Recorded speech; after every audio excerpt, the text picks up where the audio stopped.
Hey everybody, it's Mike Johnson in the audio section of PWInsider.com. Thank you so much for your support. Very happy to be sitting down with former WWE star Stu Bennett, who many of you remember as the leader of the Nexus, Wade Barrett, and then later on, Bad News Barrett.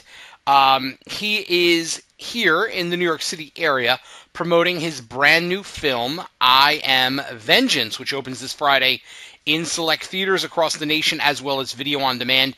In the film, Stu plays John Gold, a ex-Special Forces soldier who becomes a professional mercenary. And when he learns that his former best friend and his parents have been murdered, he heads to their hometown to track down the killers. It's an action-adventure film, so you know what you're getting into if you like that genre. And very excited to talk to Stu about the film, and maybe we'll talk some pro wrestling as well. Stu, great to talk to you, and good to have you back here on the site. How are you, sir? Let's talk about the film, and how are you doing? Welcome to New York. Thank you very much, Mike. It's great to be on the show again. I know it's been a little while since we last talked, but yeah, it's great being here in New York. I actually moved here since we last spoke. I moved up here full time. I think I was living in Tampa, Florida last time we talked, but I live here full time now. So this is kind of an easy trip for me today. It's not an extended travel. I think I traveled about 40 blocks to get to this office where I'm in today. So nice, easy one, and yeah, very excited to be promoting I Am Vengeance. It's coming out Friday. Friday the 24th of August, I should say, and very excited to get it out here in the U.S. So you've done a couple of other films. So talk a little bit about, what it's like getting that additional experience working on the set and doing films versus, wrestling, which probably in the back of your head you could do while you're putting together a grocery list because you're so adept at it and you've been doing it for so long. Talk about the learning curve that's come with doing a number of films in recent years. Yeah, for sure. I think variety in life is always important, and I was very much in the wrestling world 24/7, 365 days a year for a long time, for about 12 years or something like that in total. So it is really nice to kind of get off one ladder and get onto a different ladder and start learning new tricks and getting these new experiences and stuff like that. So I was at a crossroads in my wrestling career when my contract was at an end, and I knew it was time to jump off that ladder for a little bit and get onto this new one. I'm loving the experience of being involved in the acting world. It gives me a lot more variety and a lot more, I suppose, excitement, because I never really know what's coming next or when it's coming up, and when things do happen, they usually feel pretty good. So very excited to have I Am Vengeance coming out and show everyone what I've been up to, or part of what I've been up to since I left WWE. Well, I'm sure we'll jump back into WWE in a second, but talk a little bit more about your character at I Am Vengeance, John Gold, and the story that we're going to see in the film. Give us some details, some backstory on who he is when we first meet him, and the story that the tragedy that kind of sets the tone of the plot of the story that sets him on this journey. So yeah, this is my first lead role, and I play a character, as you mentioned, called John Gold. He's an ex-Special Forces guy whose best friend from when he was a kid ends up murdered, and the best friend is murdered by a kind of a gang of mercenaries who are a bunch of ex-soldiers themselves. So John Gold comes in and decides that he is going to wreak vengeance on the perpetrators of the murderers of his best friend. So that is the setting for the film, and then as you would expect, I come in armed to the teeth, and you get a lot of punch-ups, car chases, gunfights, that sort of thing. And ultimately, I hope at the end of the film we achieve some redemption, or that's the aim anyway. So that's the premise of the film, and I think people who are into the kind of action genre will certainly enjoy it. So you, as you mentioned, this is your first leading role in the film, which pretty much means 99% of the time you've got to be on set, because pretty much everything revolves around you. Compare that time on the set in terms of preparation and performing to when you've got to be on set pretty much for Monday Night Raw, and you're waiting around all day to find out what your role is going to be in the show. How do those two energies kind of compare to each other? Yeah, it's very different. When you're wrestling on Monday Night Raw, it's kind of a very, very slow build to this kind of 5, 10, 15-minute explosion of excitement and adrenaline while you're out there performing, and then you come back, and then it's the slow cool down again, and then you get in your rental car and you're driving 4 hours to your hotel, and everything revolves around this daily grind of getting to that 10-minute high while you're out there performing. Whereas being certainly in the lead role in a movie is very different. You have to be kind of switched on for the entire time you're on set. And usually when I was on set in the UK shooting this movie, it was 6 days a week. And about 11 or 12 hours a day I'd be on set, and maybe, you get an hour break for lunch or something like that. But really it was kind of a long burn of kind of maintaining that high. So it's certainly a difference in emotional energy and adrenaline, and a different way of having to control it and keep your energy levels up through the day, and drinking a lot of black coffee too. So that kind of got me through. What's the more exhausting experience? Is it 6 days straight on a film, or that WWE loop where you're on the road for several days, and as soon as you're done with your responsibilities for show A, you're on the road driving to the next town? Like, for you, what did you find to be more mentally exhausting or mentally cumbersome, perhaps? Was it the film shooting, or was it the wrestling lifestyle? Well, I think the wrestling lifestyle changed for me during the course of it. I think when I was very early in my wrestling career with WWE, everything was fresh and exciting. I couldn't wait to see what was coming next. But so I didn't find that exhausting at all. Towards the end, I was perhaps a little more jaded and a little less impressed by the lifestyle I was living. So everything seemed to be a lot more exhausting at that point. And that was one of the reasons I think I needed to move on and do something else. So I think the wrestling lifestyle, like I say, did change over time. The thing I especially liked about shooting the movie Iron Vengeance is that I did get into my own bed, or at least the same bed every night. It wasn't in my own house; it was in a hotel. But for the 5-week shoot that I was there, I every single night knew that I was getting back to the same bed where I had all my stuff laid out. I didn't have to jump in a rental car and pack and check into a new hotel and then get one night there and then book for the next one and then get up at 4 a.m. to catch a flight to this place and get no sleep again. I kind of had a steady kind of sleeping schedule, at least. Even though I was burning the candle at both ends while I was on the set, I at least had that bed to look forward to. And I think for me personally, I'm not a great sleeper. I'm a bit of an insomniac, and anytime I can get kind of regimented sleep, it's always beneficial for me. So certainly that helped out while I was shooting the movie. So without giving away a lot of spoilers for the film, I'm assuming there's a lot of action scenes in this based on the car chases and things that you mentioned. I want to talk to you a little bit about stunt work. How much stunt work did you do in terms of fight scenes and different sort of stunts in the film? And, when it comes to doing stunts in film, does the wrestling background and the knowledge of how wrestling works, does that help you in terms of the physicality of the stunts? Or do you kind of have to unlearn what you know in the back of your brain with the muscle memory to kind of prepare for stunts in a feature film setting? Yeah, so this film is full of stunts all the way through, both in terms of the kind of pyrotechnic type stunts with explosions and that kind of thing, and also the fight scenes. I think I have about 6 major fights in the film with different people as I fight my way through the gang of rogues who murdered my friend in the film. So there's a lot of punch-ups and that sort of thing. So definitely very heavy action in the film. And in terms of the stunt work that's involved, the biggest way it differs from the wrestling world is that in the wrestling world, 95% of what you see in the ring is complete improv. You usually go into a wrestling match and you have a rough outline of what you want to achieve out there, and you might have a couple of big moments kind of planned out, spot for spot or move for move. But in the film fighting world, in the screen fighting world, everything is choreographed and rehearsed, because in the wrestling world, you have a 360-degree audience, and you have 10 cameras pointed at you at any one time. So you're not really working to one particular spot the whole time. Whereas in the screen fighting world, you have one camera that you're working to on each take, and the lighting has to be exact, and you've got to make sure that your footwork doesn't block the camera angle, and the guy you're fighting with needs to know exactly how many punches you're throwing, where the punches are going to. Your feet need to be in the right spot to make sure it's in the right position for when he throws his kick, or he needs to know when to jump. So everything is very much choreographed versus the improv style of pro wrestling. So that was probably the hardest transition I had to make in terms of the stunt work. So when you talked earlier about moving on from professional wrestling, but you did pop up in the World of Sports series that's airing right now on ITV. They did a 10-episode first season. What led to you kind of jumping in and deciding to do that? Was it just the sort of closed schedule? I could come in, do the shows, and leave? Was it still you kind of want to scratch the pro wrestling itch a little, but you're outside? You want to be outside of the being controlled and contracted to WWE? I was curious, what led to you popping up on the World of Sports series?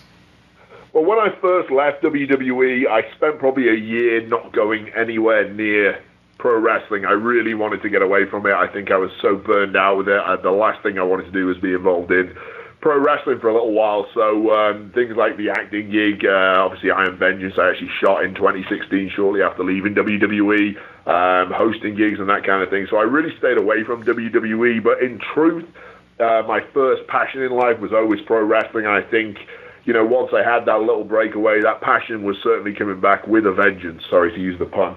But I had the opportunity to then get involved with a couple of companies. I was working with a company called What Culture Pro Wrestling or Defiant Wrestling for a little while. Did some fun stuff with them as their GM. And then WOS or World of Sport was brought back by ITV in the UK, which is a massive network out there. And they contacted me and wanted me involved as kind of the face of the show and a representative for fans who maybe recognize me from my time with WWE, and they wanted me involved in kind of a GM or executive capacity and doing color commentary. So I jumped at that chance. I love being on the mic. I love doing commentary. I've done quite a bit in the past with Florida Championship Wrestling with Dusty Rhodes while I was working down there, and it's something I've always really enjoyed. So I jumped at that chance, and as you said, I always have an itch to scratch with regards to pro wrestling, so it gives me a great opportunity to be involved in that, and it's such a great scene out there. I had to jump at that opportunity.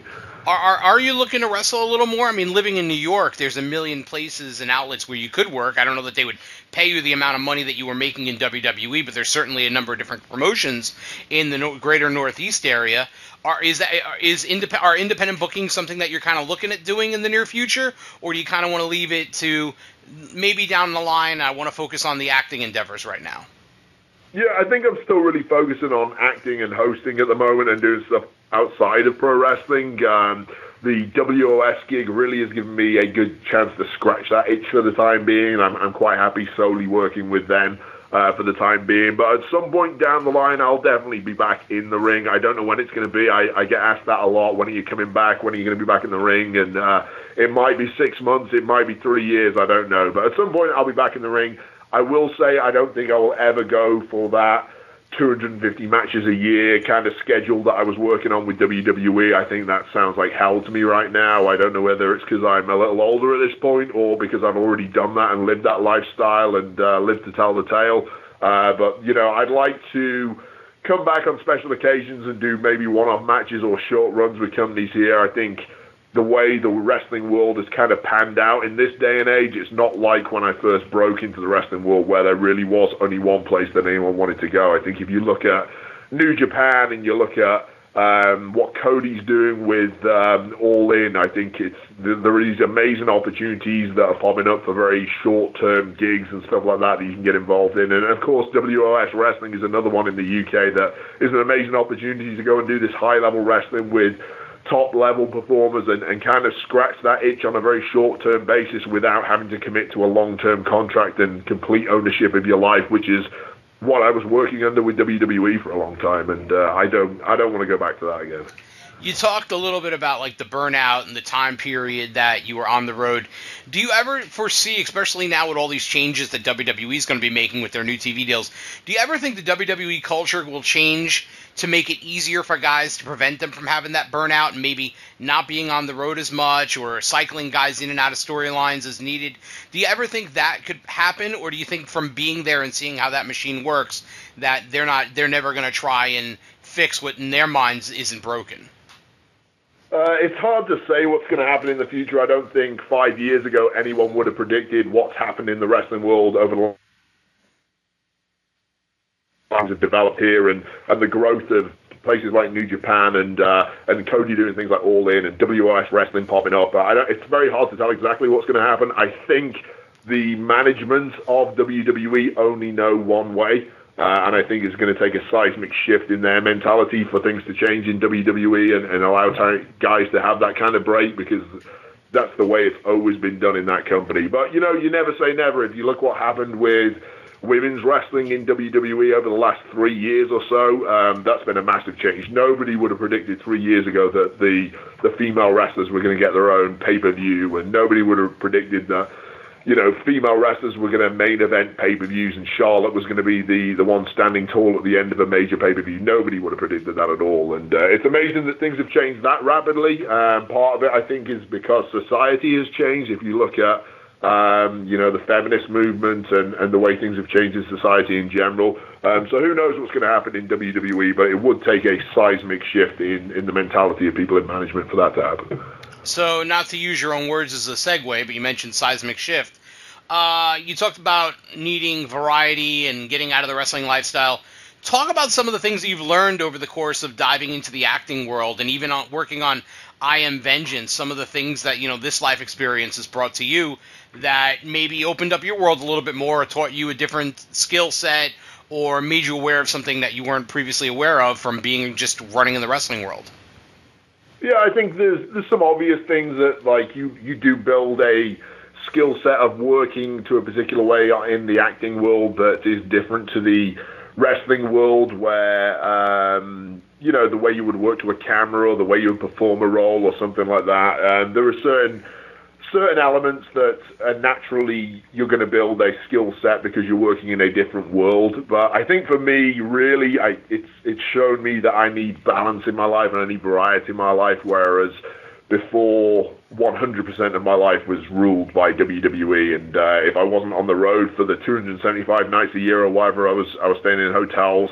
I'd be at home washing my gear, packing my bag for the next flight, doing promotion over the phone while I was at home, and getting ready to get on the next flight out to go to the next loop. So I've learned to get a bit more balance in my life now, both in my working life, so I'm doing acting or I'm doing hosting or I'm still involved in wrestling commentary, but also balance in terms of being able to see my girlfriend and spend time with her, or going back to the UK and seeing my family and spending Christmases with them. I spent 10 years not seeing my family at Christmas while I was with WWE, for example. So it's nice to have that balance back in my life, and I think that's something that the older I get, I appreciate it more, whereas I was a young man and wanted to go take on the world and focus exclusively on my career. I think when you get a little bit older and you start to realize what is actually more important, getting that balance in life is, for me personally anyway, I'm not going to say everyone will be the same way, but I think that's something that I've realized myself.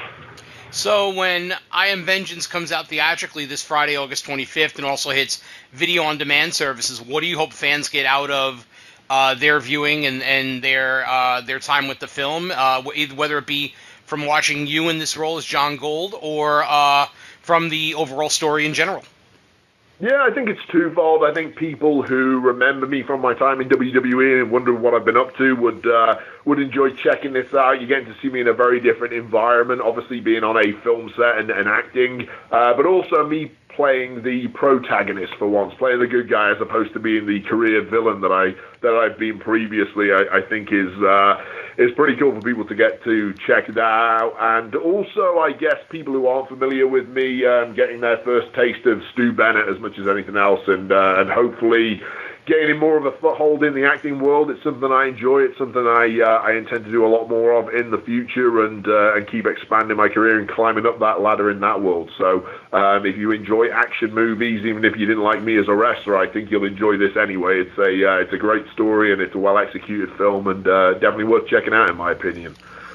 So before we go, any further acting jobs in the pipeline, or is it let's keep the non-disclosure forms from getting you in trouble at this point? Well, I've got a contract that I'm signing in the next couple of days. We're just getting a couple of things finalized on it, but I should be working on my next acting film in the UK again. I should be out there late September through October shooting my next role. It's another lead role, so very, very excited to get started on that. Can't quite announce what it is yet, but in the next few days, hopefully we'll get to make a big announcement on where we're going with that. So, yeah, stuff in the pipeline for sure, and I've also got a show coming out on Netflix on August the 31st called Ultimate Beastmaster I'm hosting. It's kind of like the Netflix version of American Ninja Warrior, so it's a show that's got obstacle course racing, kind of is the premise, and it's the Netflix version of that with a few extra bells and whistles on top of it. I'm hosting for the UK team CM Punk might be a name that you recognize. He's hosting for the US team, so I was working alongside him again, and it was good to see him. So I'm excited for that to come out too. As